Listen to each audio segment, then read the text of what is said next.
talk to Danny Searle, the Ebbsfleet United manager, after that game at Halifax that we've watched this afternoon at Stonebridge Road.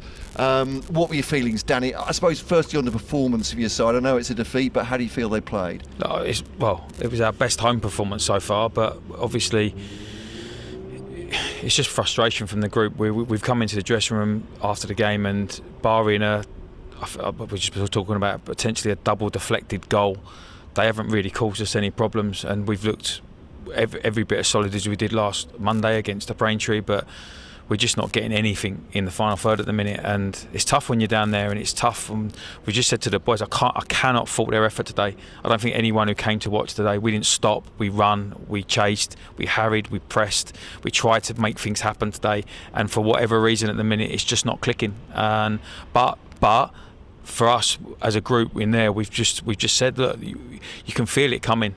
You know it's coming, and it's not like there's a given up mentality in the dressing room. There's a real feeling of, do you know what, there was a lot of positives to take out of today. I'm not saying it was great, but there was a lot more positives than there were negatives. I said at the time I felt the goal felt really unfair on you. A deflection took it into the path of the striker initially, didn't it, and then couldn't get it away, and it's crashed in. I know you won't want to talk about luck particularly, but sometimes those things just go against you. Yeah, and especially when you are where we are. And if you go back across goals that we conceded and chances we've missed and whatnot, you're looking at it and thinking, wow, I've like we just said this off, I've definitely upset someone up there, because everything seems to be going against us at the minute. But this is where you have to galvanise, and life's not easy. It's not easy, and if it was, everyone would be doing it, and there'll be moments in games coming up that we'll have our opportunity to seize it, and we just have to make sure we do that. But look, I think from my perspective, I asked for effort today, I asked for energy from the players today, and we got that. And as far as the players go, to stop their heads dropping, do you just have to keep saying you have to keep the faith? If you play like that, things will come right? Is that the message? Yeah, and I think if we play like that, if we'd have played like that up until this point this season, I don't think we'd be sitting on 1 point. I think we'd be sitting on more points.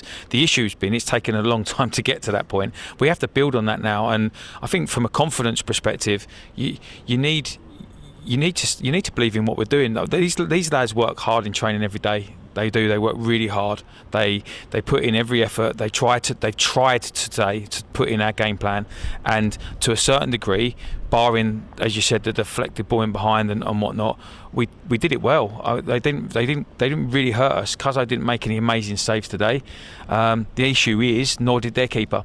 So that's what we're doing. We're trying to build this platform to try and build going forwards, but we have to stop errors like that, and that allows us to then to build into the game and get chances. I genuinely felt whole second half we were going to score.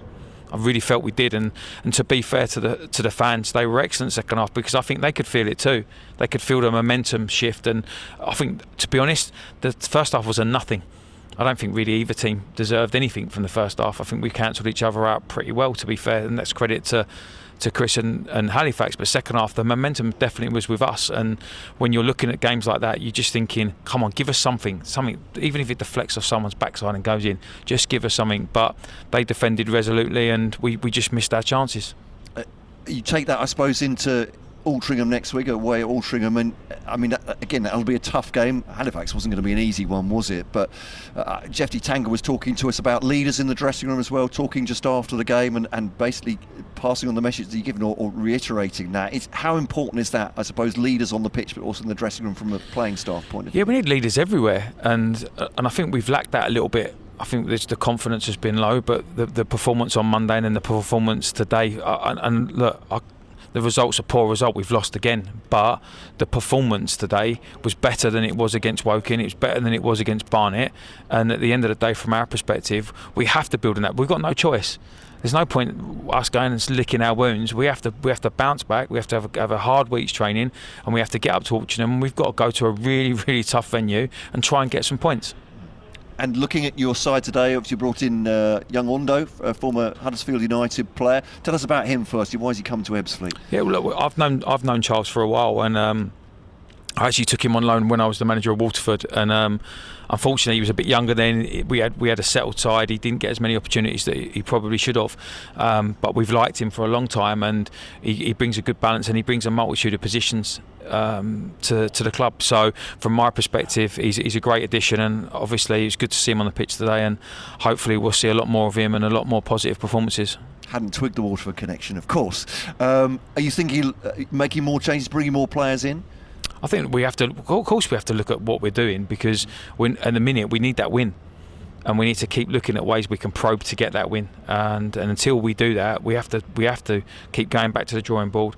Although the process today behind what we were trying to do, as I said, barring that mad, probably 10-second spell, I was pleased with it.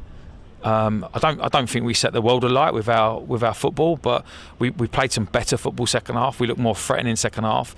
We had players with high energy second half, so we have to stick with it. But we have to look at little tweaks and those kind of moments we can change games to try and help us get these points.